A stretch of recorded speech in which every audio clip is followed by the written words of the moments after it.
Greetings, seekers after enlightenment. Yes, it is the Irish fellow at an unknown location. So I have a special message today, and the first part is one I want to share with my brothers. What comes to mind when you're looking at the beach? For me, it's freedom. You can stroll along the sand above the high tide line and be perfectly safe. You can walk close to the shoreline and see the waters as it's ever changing, whether the tide's coming in or out. You could get wet. You can play chicken with those waves if you want. Or you could get out into the surf. But you have to remember that tide is relentless. It's a reminder that some forces are beyond your control. You can always interact with them for pleasure, adventure, or on a dare. Still, you must be aware of the risk.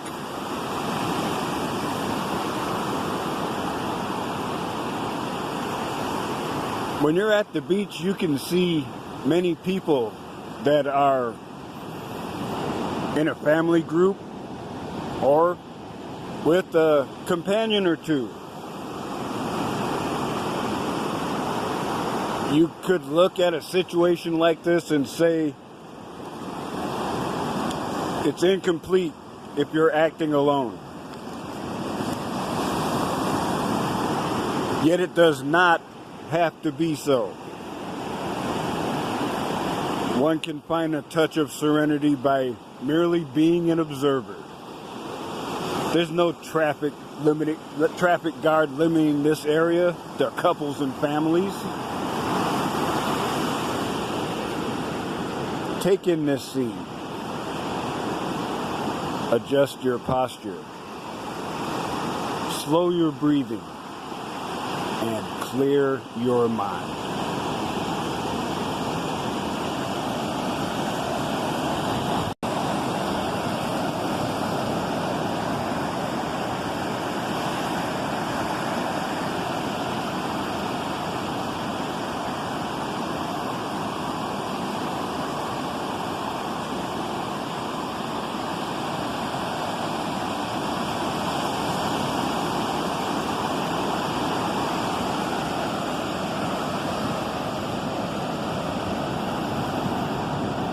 Now, this scene is just for you brothers.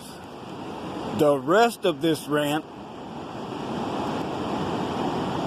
is directed to Susan, Mark, Jack, and their sycophants. And I want to rant at you just a little bit about censorship. Where do you ass clowns think you live? I mean, I know you want to change it, but you live in America.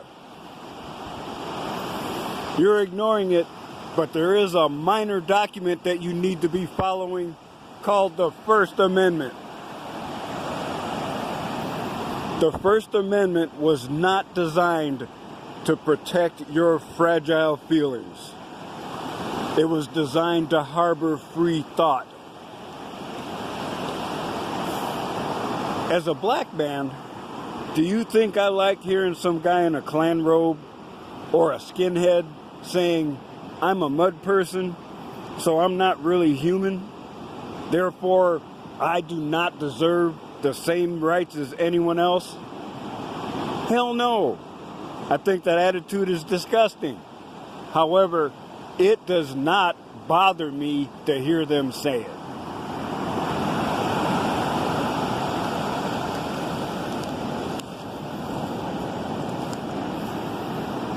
Personally, I feel it's anyone's right to say anything they want, because they have a right to display their ignorance. There is no easier way to discredit an inferior ideology than to expose it to the truth.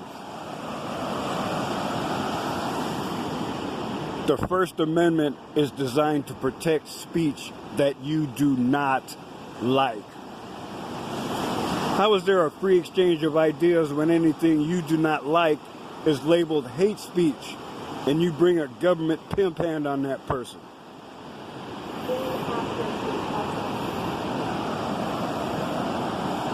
How is any debate possible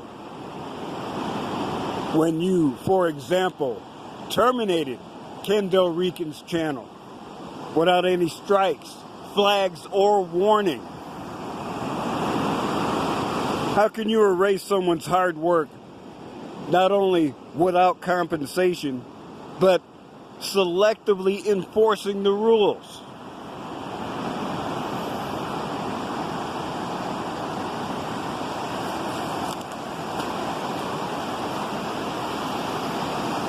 This one-sided assault on free speech will not always be here.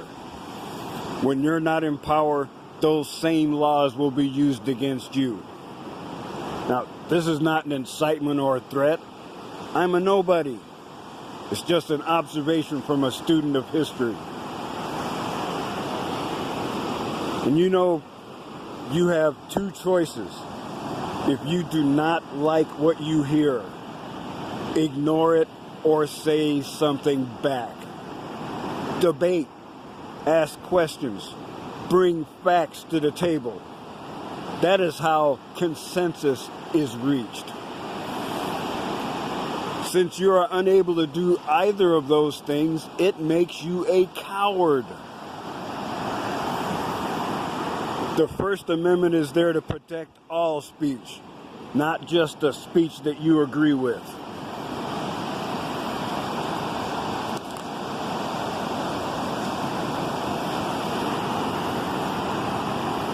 You know, as the man said back in the day, it is impossible to stop an idea whose time has come. One of my red pill brothers has said elsewhere that we are all leaders in expressing the tenets of our philosophy. So, are you looking for a leader of the MGTOW, quote, movement, unquote? That's me. Are you seeking an advocate for MGTOW philosophy from the monk perspective? That's me too.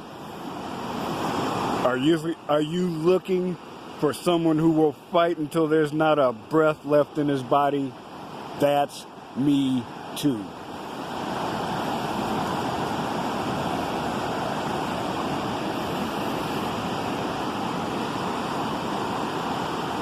You can try, but you cannot stamp out a philosophy. This is an individual mass migration. You can't look at a man on the street and see if he's red-pilled or not. So you can't just do a mass roundup of men and say, oh, we got this whole group off the street. We've killed the MGTOW movement. You're deluding yourselves. I don't know where this quote came from, but it's worth repeating. And I'm mangling it slightly, but I'll give it to you anyway. When you cut a man's tongue out, it's not a guarantee of his silence. It's an admission that you're afraid of what he has to say.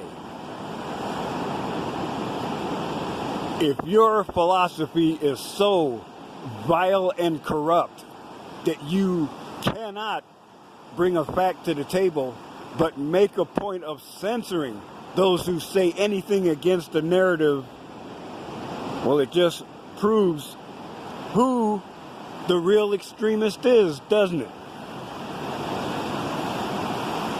Now, I'm an old man. You do not scare me. What are you going to do? Put me in jail? I'm about to retire. You just took care of my retirement plan. It won't be the best, but why should I worry?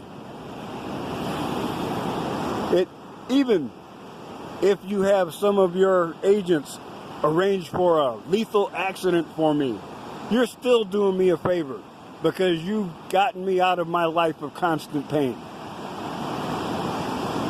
Like I said, I'm a nobody, but I watch and I read and I pay attention. You're just like every other totalitarian movement that's come around. And you may be on top for a little while, you may cause some suffering for a little while, but karma is gonna bite a big chunk out of your ass. And it would be nice if I was around to see it. But even if I'm not, some of my red pill brothers will be. So brothers, I'm glad I was able to rant at you for a minute or two and show you a little bit of this view that I've been enjoying for the past few days. And once I managed to slip back across the border into the land where people are a little more rational, I will start working on making a fresh channel and fresh content. But remember, brothers, be strong enough to stand alone. Be yourself enough to stand apart. But be wise enough to come together and stand together when the time comes.